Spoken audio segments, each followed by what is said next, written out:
الحمد لله الذي أبدع الأفلاك والأرضين والصلاة والسلام على سيد المرسلين وعلى آله الطيبين والطاهرين أما بعد فأعوذ بالله من الشيطان الرجيم بسم الله الرحمن الرحيم قال الله عز وجل في القرآن المجيد والفرقان الحميد وإذ قال موسى لقومه اذكروا نعمة الله عليكم إذ أنجاكم من آل فرعون يسومونكم سوء العذاب ويذبحون أبناءكم ويستحيون نساءكم وفي ذلكم بلاء من ربكم عظيم إلى آخر صدق الله مولانا العظيم وبلغنا رسوله النبي الأمين الكريم الرؤوف الرحيم ونحن على ذلك لمن الشاهدين والشاكرين والحمد لله رب العالمين۔ آقائے کون و مکان صلی اللہ تعالی علیہ وسلم کی بارگاہ رحمت میں نہایت ہی ادب و احترام کے ساتھ ہدیہ درود پاک پیش کرنے کی سعادت حاصل کریں۔ سیدنا و مولانا محمد المصطفیٰ صلی اللہ تعالی علیہ وسلم صلاۃ و سلاما علیک یا رسول اللہ صلی اللہ تعالی علیہ وسلم۔ علامہ اقبال نے کہا ہے کہ مذہب نہیں سکھاتا آپس میں بیر رکھنا، مذہب نہیں سکھاتا آپس میں بیر رکھنا، ہندی ہے ہم وطن ہے ہندوستاں ہمارا۔ اے آبرود گنگا وہ دن ہے یاد تجھ کو، اترا تیرے کنارے جب کارواں ہمارا۔ سورہ ابراہیم کی آیت پاک کی تلاوت کا شرف حاصل کیا ہے۔ خالق کائنات کا فرمان، حضرت موسیٰ کلیم اللہ علیہ السلام کو جب ان کی قوم میں بھیجا اور حضرت موسیٰ علیہ السلام کے توسط سے اس قوم کو جو نعمتیں ملی ہیں، جو کرامتیں اور شرافتیں اس قوم کو یعنی قوم بنی اسرائیل کو ملی، اس کا تذکرہ اس آیت پاک میں۔ وَإِذْ قَالَ مُوسَىٰ لِقَوْمِهِ، اور جب موسیٰ نے اپنی قوم سے کہا، حضرت موسیٰ علیہ السلام کی قوم کا نام قوم بنی اسرائیل ہے۔ جب حضرت موسیٰ علیہ السلام نے اپنی قوم بنی اسرائیل سے کہا کہ اذکروا نعمت اللہ علیکم، یاد کرو اپنے اوپر اللہ کا احسان، کہ میری قوم اللہ تبارک و تعالیٰ نے کیا کیا احسان فرمائے ہیں تم پر، تم اسے یاد کرو، رب کے احسان کو مت بھولو، رب تبارک و تعالیٰ کی نعمتوں کو مت بھولو۔ احسان فراموشی اور نعمت بھولنا یہ اچھوں کی عادت نہیں ہے، یہ بروں کا طریقہ ہے۔ احسان یاد کرنا چاہیے اور نعمتوں کا چرچا کرنا چاہیے، نعمتوں کا ذکر کرنا چاہیے۔ یاد کرو اپنے اوپر اللہ کا احسان جب اس نے تمہیں فرعون والوں سے نجات دی۔ وہ فرعون والے، وہ فرعون کے پیروکار جو تم کو بری مار دیتے تھے اور تمہارے بیٹوں کو ذبح کرتے اور تمہاری بیٹیاں زندہ رکھتے، اور اس میں تمہارے رب کا بڑا فضل ہوا۔ ایک بہت طویل داستان اور حقیقت پر مبنی ایک کہانی حضرت موسیٰ علیہ السلام اور ان کی قوم قوم بنی اسرائیل کی ہے۔ قوم بنی اسرائیل جو فرعون کا غلام قوم تھی، یہ فرعونیوں کا غلام تھی، یہ غلامی کی زندگی یہ گزارا کرتی تھی۔ اور یاد رہے کہ غلامی کی زندگی بڑی کلفت کی، مشقت کی زندگی ہوا کرتی ہے، بہت تکلیف دہ زندگی ہوا کرتی ہے۔ غلامی کی زندگی میں انسان کو بولنے کی بھی آزادی نہیں ہوتی، چلنے پھرنے کی بھی آزادی نہیں ہوا کرتی ہے، اوڑھنے پہننے کی بھی آزادی نہیں ہوا کرتی ہے، بلکہ جن کے زیر سائے وہ رہا کرتا ہے، جن کی غلامی میں وہ رہا کرتا ہے، جتنا بولنے کی اجازت ملتی ہے وہ اتنا ہی بول سکتا ہے، از خود نہیں بول سکتا۔ جو پہنائے وہی پہننا پڑتا ہے، جو کھلائے وہی کھانا پڑتا ہے۔ حضرت موسیٰ علیہ السلام جب تشریف لائے، اللہ تبارک و تعالیٰ نے حضرت موسیٰ علیہ السلام کے حوالے سے چاہا کہ قوم بنی اسرائیل کو غلامی سے آزاد دلائی جائے، تو اللہ تبارک و تعالیٰ نے حضرت موسیٰ علیہ السلام کے توسط سے قوم بنی اسرائیل کو، یعنی حضرت موسیٰ علیہ السلام کے قوم کو غلامی کی زنجیر سے آزادی دلائی۔ وہ بڑی نعمت تھی، چونکہ آزادی عظیم نعمت ہے، یہ بہت بڑی نعمت ہے آزادی۔ جب انسان آزاد رہتا ہے تو پھر وہ اپنی معافی ضمیر کو کھل کے لوگوں کے سامنے پیش کرتا ہے۔ جب انسان آزاد رہتا ہے تو وہ اپنے نفس کے، اپنے چاہت اور اپنی چوائس کے مطابق کپڑوں کا انتخاب کیا کرتا ہے۔ جب انسان آزاد رہتا ہے تو منمانی وہ اپنا گھر، مکان و دکان بنایا کرتا ہے۔ جب انسان آزاد رہتا ہے من مطابق وہ عبادت کر پاتا ہے۔ جب انسان آزاد رہتا ہے من مطابق وہ پیغام سن اور سنایا کرتا ہے، کیونکہ یہ ساری نعمتیں حالت آزادی کی ہیں، جو بہت بڑی نعمت ہے آزادی۔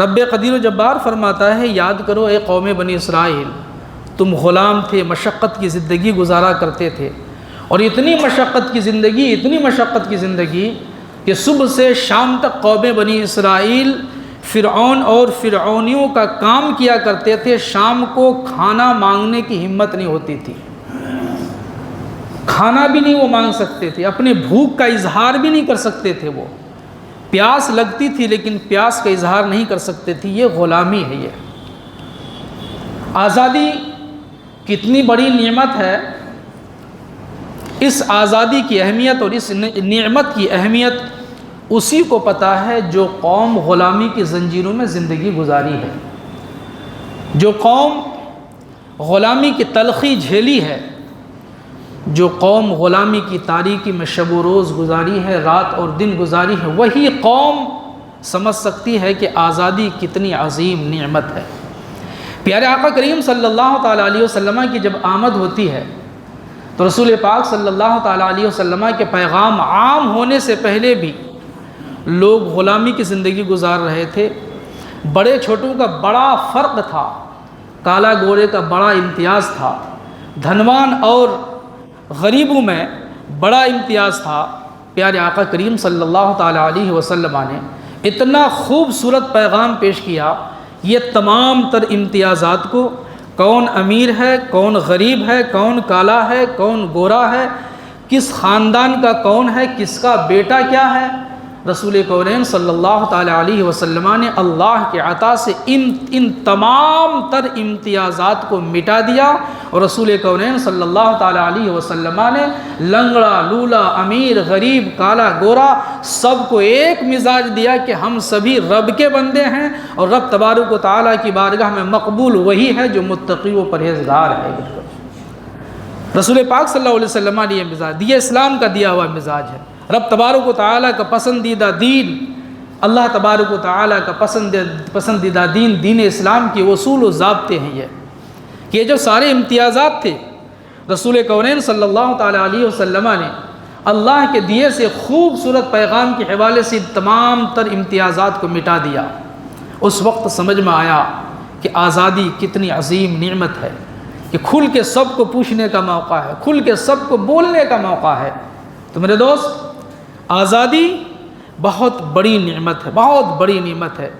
میں نے یہ موضوع اس لیے منتخب کیا، یہ اگست کا مہینہ ہے، آج 14 اور آنے والی تاریخ 15 اگست کی ہے، 15 اگست کی ہے، اور 15 اگست کو ہمارا ملک آزاد ہوا تھا، ہمارا ملک آزاد ہوا تھا، ملک ہمارا آزاد ہوا۔ اس کا مطلب یہ ہے کہ ہمارا ملک کبھی غلامی کے زنجیروں میں جکڑا تھا، ہمارا ملک کبھی غلامی کی تلخی جھیل رہا تھا، ہمارا ملک کبھی غلامی کی تاریک شب و روز گزار رہا تھا۔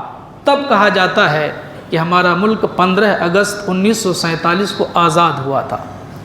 غلامی کی تاریخ تب سے ہوتی ہے جب ایسٹ انڈیا کمپنی 1600 عیسوی میں تجارت کے غرض سے اپنا ناپاک قدم ہندوستان میں رکھتا ہے، چونکہ بہت چالاک، عیار، مکار قوم عیسائی قوم ہوا کرتی ہے۔ کرسچن قوم بہت ہی مکار، بہت چالاک قوم ہوا کرتی ہے۔ 1600 عیسوی میں تجارت کی غرض سے، بزنس کی نیت سے، بزنس کے غرض سے، یعنی دکھاوے کا جو غرض تھا، انہیں بنیاد ڈالی ہے۔ نیت میں کھوٹ تھا، کہا جاتا نا کہ تن کا گورا من کا کالا، چہرہ تو، چمڑی تو گورا تھا، سفید تھا، لیکن دل مکمل سیاہ تھا، کالا تھا۔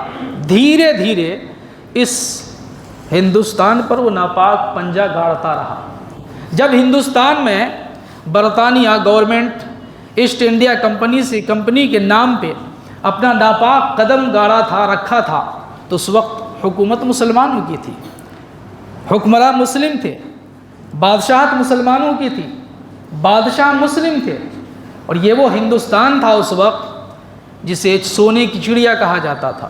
مسلم بادشاہوں نے، مسلم راجاؤں نے، مسلم حکمرانوں نے محنت و کاوش سے اس ہندوستان کو سونے کی چڑیا بنایا تھا۔ ہر چہار جانب جدھر نظر اٹھتی تھی سونا ہی سونا دکھتا تھا، چاندی ہی چاندی دکھتا تھا، ہیرے جواہرات کے انبار تھے، دولت کا ڈھیر تھا ہر چہار جانب۔ جب اس کی خبر برٹش گورنمنٹ کو پہنچی ہے تو پھر وہ لالچی، وہ حاسد، دھیرے دھیرے قدم جمانے کی ناپاک کوششیں کیا ہے۔ میرے دوست، اس طریقے سے وہ پھیلتا رہا، اور یہ بھولے بھالے بھارت کے لوگ سوچے کہ چلو بزنس ہے، اس میں ہماری بھی شراکت داری ہوگی، ہمارے بھی لوگ کام کریں گے، ہم بھی ترقی کریں گے، ہمارا بھی روزگار بڑھے گا۔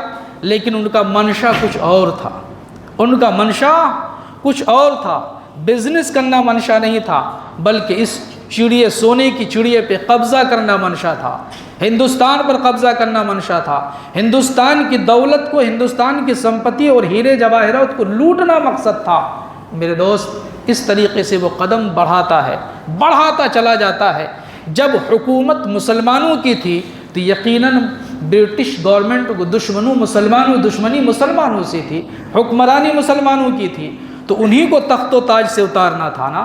جب تک ان کو کمزور نہیں کرے گا تو ہیرے جواہرات پر قبضہ کیسے جمائے گا؟ جب تک مسلم بادشاہوں کو کمزور نہیں کرے گا، مسلم حکمرانوں کو کمزور نہیں کرے گا، تو پھر سونے چاندی پہ قبضہ کیسے کرے گا؟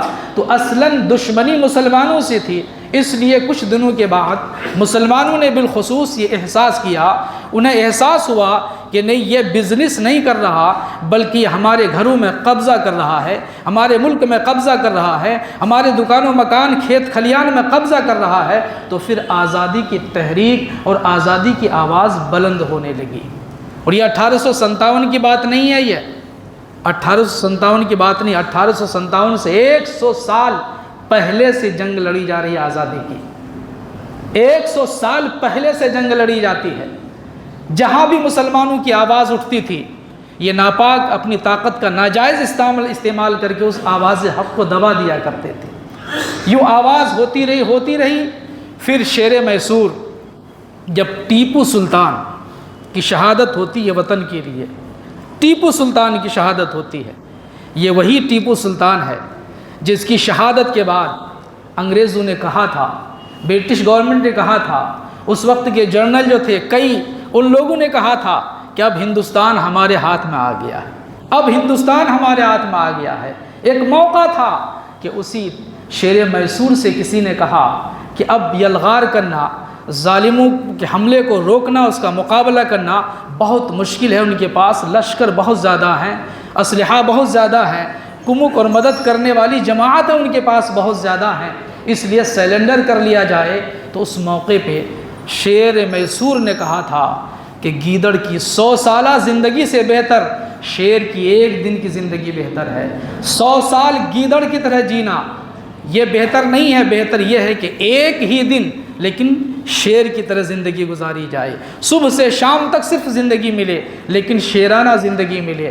یہی ٹیپو سلطان جب ان کی شہادت وطن کے لیے ہوا کرتی ہے، تب انگریز آواز لگاتا ہے کہ اب ہندوستان ہمارا ہے۔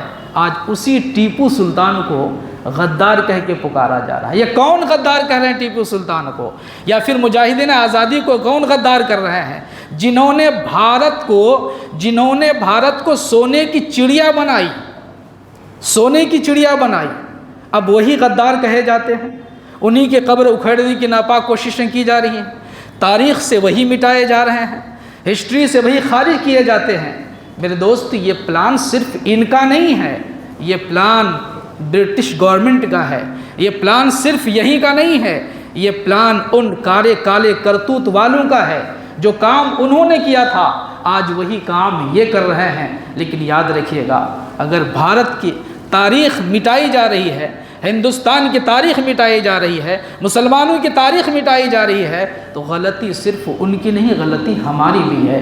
ہم بھی برابر کے شریک ہیں، چونکہ ہم تو تاریخ پڑھنا ہی نہیں چاہتے ہیں، اپنے ہیرو کو پڑھنا ہی نہیں چاہتے ہیں، اپنے مجاہدوں کو پڑھنا ہی نہیں چاہتے ہیں، دیش میں کس نے بلیدان دیا وہ پڑھنا ہی نہیں چاہتے ہیں، کس کی قربانیاں ہیں دیش کو بنانے اور دیش کی آزادی میں، وہ تو ہم پڑھنا ہی نہیں چاہتے ہیں۔ جب میدان پھاکا ہے تو لنگڑا لولا بھی تو گول کر دے گا نا، جب میدان پھاکا ہوگا تو کوئی بھی جو ہے کامیابی حاصل کر لے گا، منزل مقصود تک پہنچ جائے گا۔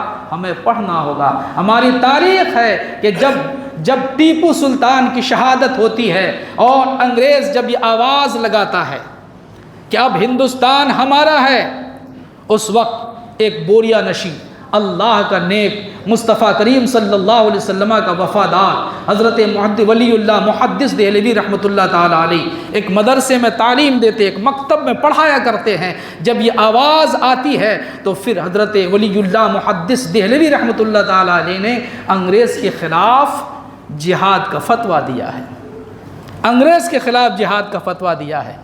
انگریزوں کے خلاف جہاد کا فتویٰ دینے والا کوئی اور نہیں بلکہ مصطفیٰ کا غلام تھا، اہل ایمان تھا، کلمہ گو تھا، کلمہ پڑھنے والا تھا، اہل ایمان تھا، جن کی آبا و اجداد نے، جن کی پرکھوں نے اس دیش کو سونے کی چڑیا بنایا تھا، جن کے پرکھوں نے اس دیش کو سنوارا تھا، اس ملک ہندوستان کو بنایا تھا، سنوارا تھا، انہوں نے جہاد کا فتویٰ دیا ہے۔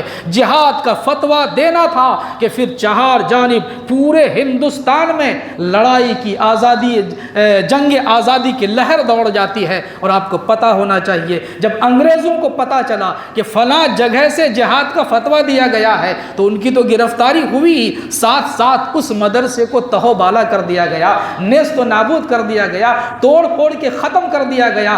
جو تاریخ انگریزوں نے، برٹش نے جو حرکتیں کی تھی، کہیں نہ کہیں آج دیش بھکتی کے نام پہ وہی کام ہو رہا ہے، وہی کام آج کیا جا رہا ہے۔ مدرسوں سے جہاد کا فتویٰ دیا تھا اور آزادی ہند کے لیے علماء کا اہم کردار رہا ہے۔ میرے دوستو، وہ تاریخ مٹائی جا رہی ہے، آج وہ تاریخ مٹائی جا رہی ہے اور ہم خود مٹانے میں شامل ہیں، ہم خود مٹانے میں شامل ہیں۔ ہم پڑھنا نہیں چاہتے اپنی تاریخ کو، پڑھنا نہیں چاہتے اپنی تاریخ کو کہ یہ دیش آزاد کیسے ہوا ہے۔ عام طور پہ 2-3 پوائنٹ لوگوں کو پتہ ہے، ہاں جو تعلیم اچھی رکھتے ہیں، ہسٹری کی، تاریخ کی تعلیم جن کے پاس ہے وہ کچھ جانتے ہیں۔ اور عام طور پہ کیا 1857، میرے بھائی 1857 سے آزادی ہند کا، یہ تحریک آزادی کا آغاز نہیں ہوتا، اس سے 100 سال پہلے سے لڑائی ہو رہی ہے۔ 1857 کی جنگ جو بہادر شاہ ظفر کی قیادت میں لڑی گئی ہے، بہادر شاہ ظفر کی قیادت میں، مورخین نے تاریخ میں لکھا ہے، متکلمین نے بیان فرمایا ہے کہ اس بہادر شاہ ظفر کی قیادت میں لڑی جانے والی جنگ میں 29,000 ہندوستانی شہید ہوئے تھے، جس میں 5,000 نن مسلم تھے اور 25,000 مسلمان تھے۔ 25,000 مسلمان۔ اسی جنگ کو انگریزوں نے غدر کہا ہے، غدر اسی جنگ کو کہا ہے۔ وہاں سے کیوں شروع ہو رہی ہے؟ چونکہ متعصب اور تنگ نظر جو مورخین ہیں، تاریخ لکھنے والے ہیں، جس کی آنکھوں میں عصبیت کا چشمہ ہے، انہوں نے آغاز وہیں سے کیا تاکہ پتہ چلے کہ جنگ آزادی میں شروع سے ہندو مسلم ساتھ رہیں، ایسا نہیں ہے، شروع سے نہیں رہے، تب سے ہوئے ہیں۔ 1857 سے تقریباً شروع ہوا ہے، جو ساتھ رہے ہیں وہ بھی بہت کم شامل تھے، بہت ہی کم۔ تب نہ 29,000 میں صرف 5,000 ان کی شہادت ہوتی، 25,000 ہماری شہادت ہوتی ہے۔ پھر تاریخ یہ بتاتی نا کہ الہ آباد، دلی، لاہور تک، چونکہ وہ غیر منقسم بھارت تھا اس وقت، متحدہ ہندوستان تھا اس وقت، کوئی پیڑ ایسا نہیں جس میں مسلمانوں کی عالم اور کسی عالم یا حافظ قرآن کی لاش نہ لٹکتی ہو، کوئی ایسا پیڑ نہیں تھا جہاں کسی حافظ قرآن کی لاش نہ لٹکتی ہو، جہاں کسی عالم دین کی لاش کوا اور چیل نوچ کے نہ کھاتا ہو۔ ہر پیڑ پودے پہ مسلمانوں کی لاش، عالموں کی لاش۔ مورخین نے لکھا ہے، آزادی ہند کی تاریخ لکھنے والوں نے لکھا ہے کہ بڑے بڑے علماء میں تقریباً 60,000 علماء کرام نے اس دیش کی آزادی کے لیے بلیدان دیا ہے، قربانی پیش کی ہے۔ 60,000 علماء دینے کا مطلب پھر کتنے عوام ہوں گے؟ لاکھوں کی تعداد میں عوام نے اس دیش کی آزادی میں حصہ لیا، قربانی پیش کیا ہے۔ اب وہ دیش آزاد ہو گیا۔ وہ آزاد ہوا کب؟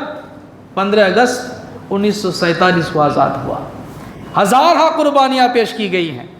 قربانی پیش کرنے والوں میں پیش ہمیشہ مسلمان رہے ہیں۔ یہی بہادر شاہ ظفر ہے۔